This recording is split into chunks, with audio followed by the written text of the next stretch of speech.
In this lesson, we're going to talk about a normal sinus rhythm and the steps you need to learn to be able to identify it on an EKG. So let's get started. If y'all refer back to the lesson about the electrical A&P of the heart, you will remember that the SA node initiates that electrical impulse. It travels down to the AV node, and then the bundle of His, and then the right and left bundle branches, and then the Purkinje fibers. So in a normal sinus rhythm, the impulse is initiated by the sinoatrial node. This is the proper name for SA node, and it is actually where the term sinus rhythm comes from, because the electrical conduction is originated in the sinoatrial node. So when that SA node stimulates the atria to contract and the ventricles to contract, it does this at a rate of about 60 to 100 beats per minute, and it produces the PQRS waveforms on an EKG. So in the next slide, I'm going to show you guys how to interpret this normal sinus rhythm in 6 steps. And the cool thing about these 6 steps, it will also help you identify all abnormal rhythms.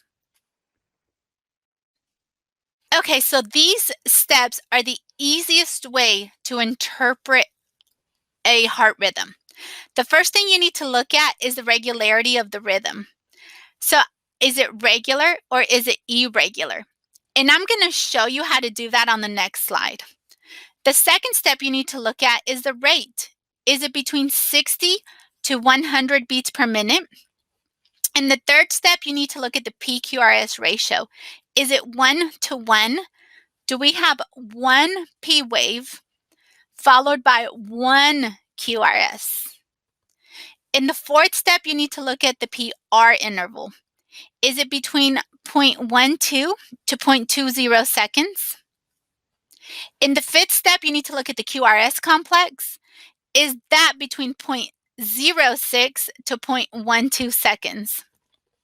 So after you figure out steps 1 to 5, you will be able to identify that rhythm. You would also need to remember the rules and for each of the rhythms, and we have actually provided you with resources and cheat sheets to help you remember the rules and characteristics of each rhythm. But we will go through those in the upcoming lessons as well. But for now, let's go to the next slide so we can do each of these steps and identify our rhythm. So the first thing we need to determine is if the rhythm is regular. In order to do that, you need to look at the number of boxes between the R waves. So from this R wave to this R wave, we have about 21 small boxes. From this R wave to this R wave, we have about 20. And then from this R wave to this R wave, we have about 23 small boxes. So for the most part, they are within 1 to 2 small boxes. And that is enough to call it a regular rhythm. If I were to have, let's say, 20 boxes from this R wave to this one, and then 32 from this R wave to this R wave, that would be irregular. But in our strip here, we are regular. Another way to determine it, if the rhythm is regular or irregular, would be to get a piece of paper and put it right here.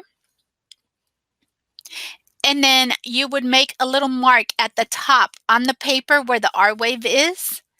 And then you would move the paper down and you would march it out to see if these R waves match with the R waves that you have put on the paper.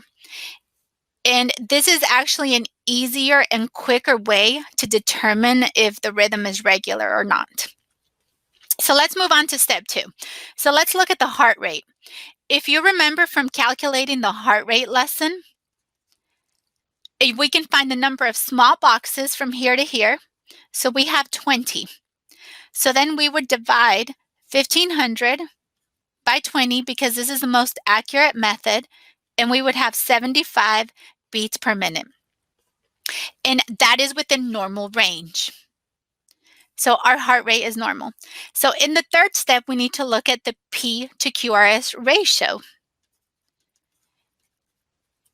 And do we have one P wave followed by a QRS? And we do. Every single P wave on this strip is followed by a QRS. And then in the fourth step, we need to measure the PR interval. So we need to measure from the beginning of the P wave to the beginning of the QRS. And it is about 4 small boxes. So from here to here, we have 4, and from here to here, we have 4 as well. So if you remember, each small box is 0.04 seconds. So we would multiply 4 times 0.04 seconds, and we would have 0.16 seconds. So our PR interval is 4 small boxes or 0.16 seconds, which is also within the normal range.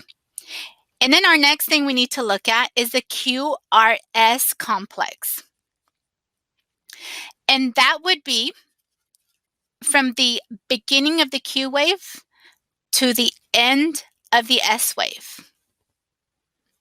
And so we would measure from here to here and from here to here, which is about 1.5 small boxes. And of course, we would multiply that times 0.04. So we would get 0.06. So our QRS complex is 1.5 small boxes or 0.06 seconds. And that is also within the normal range. So our rhythm is regular. Our heart rate is regular. Our PR interval is 0.16, so that is regular as well. Our P to QRS ratio is 1:1, and our QRS complex is normal as well. So everything is normal, and these are the characteristics of a normal sinus rhythm. As we interpret other abnormal rhythms in the other lessons, you will see how these 6 steps will help you identify all of them. So the biggest takeaway from this lesson is to remember the steps to identify a rhythm. First thing, is it regular or irregular? Is the heart rate normal? Is it too fast? Is it too slow? Do we have one P wave followed by one QRS? Is our P interval between 0.12 to 0.20 seconds? Is the QRS complex between 0.06 and 0.12 seconds? If all of these things are normal on an EKG, then we have a normal sinus rhythm. Whenever any of them become abnormal, we have some type of arrhythmia, and it is our job as nurses to identify it quickly so that we can take action and prevent complications. An example would be a patient would have a stroke if they're in an AFib rhythm, but we'll talk about that in the AFib lesson.